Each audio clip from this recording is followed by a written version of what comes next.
नमस्कार, महोबा न्यूज़ बुंदेलखंड में आप सभी का स्वागत है। कोरोना काल में महोबा जनपद में मरीजों की संख्या कम होते हुए स्थिति सामान्य होते हुए फिर एक बार विकास कार्यों में तेजी पकड़ ली। जिलाधिकारी सतिन कुमार जी हमारे साथ में हैं। सर, सबसे पहले कोरोना की बात की जाए, लगातार देखा जा रहा है कुछ दिनों से जनपद में केसेस कम आ रहे हैं।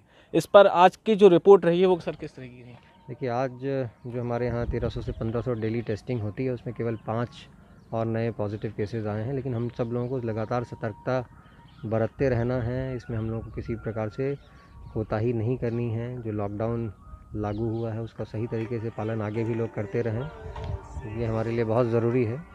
और चूँकि अब हम लोगों के पास जो नंबर ऑफ़ पेशेंट्स हैं वो थोड़े कम हुए हैं, तो अब अन्य प्रशासनिक कार्यों के लिए भी थोड़ा समय निकल रहा है, जैसा कि आपने कहा। और जो अन्य प्राथमिकताएं हैं, चूँकि गर्मी का समय है, हमें जल संरक्षण से संबंधित काफ़ी सारे काम हैं जो बरसात के आने से पहले पूर्ण किए जाने हैं। खासकर जो यहाँ के मुख्य तालाब हैं, हमारे मदन सागर है, कीरत सागर है, कल्याण सागर है, इन सब के जो पानी आने के रास्ते हैं, जो इनलेट्स हैं, उन सबको हमें क्लियर आउट करना है। जितने अवैध कब्ज़े या खेती हो रही है उन सब की पैमाइश करा के उन सबको हटवाना है। ये सब सारी चीज़ें बरसात आने से पहले आने वाले 1 से 1.5 महीने में हम लोग को इंश्योर कराना है।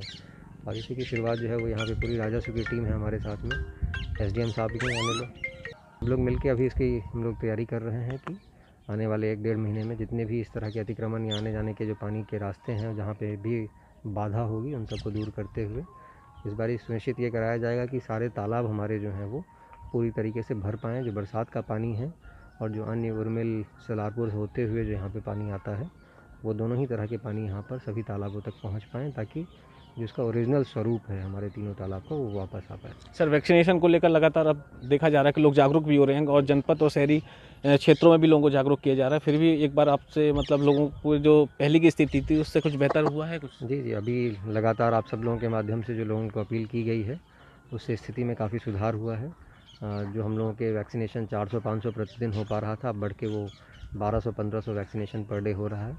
हम लोग को कोशिश यही करनी है कि आने वाली लहरों से पहले हमारे ज़्यादातर गाँवों में ज़्यादातर लोग जो हैं वो वैक्सीनेट अगर हो जाएं, तो हम लोग आगे के लिए हमेशा के लिए सुरक्षित हो जाएंगे कोरोना के आने वाले किसी भी लहर से। तो सभी जनपद वासियों से अनुरोध रहेगा कि इसी प्रकार से बढ़ चढ़ कर वो वैक्सीनेशन के प्रोग्राम में हिस्सा लेते रहें और अपने आप को, अपने समाज को सुरक्षित रखें। धन्यवाद सर। ये थे हमारे साथ जिलाधिकारी सतिन कुमार जी। इस तौर पर एक बार जो स्थिति है कोरोना काल को लेकर वो जनपद की सामान्य होती है, तो विकास कार्यों ने तेजी पकड़ लिया। लगातार बरसात से पहले सारे पानी की व्यवस्थाओं को उन्होंने जायजा लिया, जहाँ जहाँ पानी ब्लॉकेज थे उस एरिया को जाकर निरीक्षण किया और साथ में ये भी दावा किया कि आने वाले समय पर बरसात से पहले ये सारे जो यहाँ पे ब्लॉकेज थे उनको खोल दिया जाएगा ताकि एक बार शहर को पर्याप्त पानी मिल सके। फिलहाल खबरों में इतना ही, बाकी खबरों के लिए देखते रहे महोबा न्यूज़ बुंदेलखंड।